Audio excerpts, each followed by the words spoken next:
अंतर्मनाचा वेध घेणारे news channel star city one. राज्यातील आणि देशातील राजकीय घडामोडी पाहण्यासाठी आणि इतरही बातम्या पाहण्यासाठी सबस्क्राइब करा स्टार सिटी वन। मुख्यमंत्री देवेंद्र फडणवीस राज ठाकरेंच्या भेटीला गेले आहेत। आता विधानसभेमध्ये राज ठाकरे सोबत यावी त्यांची भूमिका होती, मात्र ते आले नाही। त्यानंतर त्यांची टीका आणि आता भेट कसं बघताय? मी काय बघणार, कसं काय त्यात बघण्यासारखं काय आहे?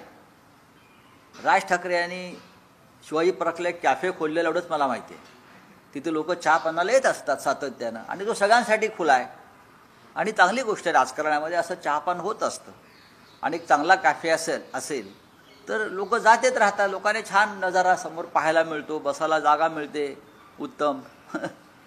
गोपीनाथ मुंडे यांच्यावर प्रेम करणारे कार्यकर्ते जर एकत्र आले तर एक राजकीय पक्ष तयार होऊ शकतो असं पंकजा मुंडे म्हटले। मग करावा, स्वतः त्यांनी पुढाकार घ्यावा ना।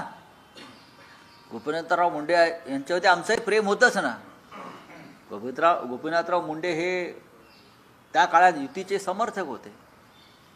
युती उभी करण्यामध्ये, टिकवण्यामध्ये त्यांचंही मोठं योगदान होतं आणि आता पंकजाताईला वाटत असेल की एक नवीन पक्ष स्थापन करावा मुंडे साहेबांच्या विचारधारेचा, तर त्यांनी नक्की पुढाकार घ्यावा। त्यांना आमच्या पूर्ण शुभेच्छा आहेत। धनंजय मुंडे यांच्यावरती होत असलेल्या आरोपामुळे, कुठे धनंजय मुंडे किंवा मुंडे परिवारावरती होत असलेल्या आरोपामुळे त्यांनी असं कुठे सांगून सरकारला इशारा दिला का?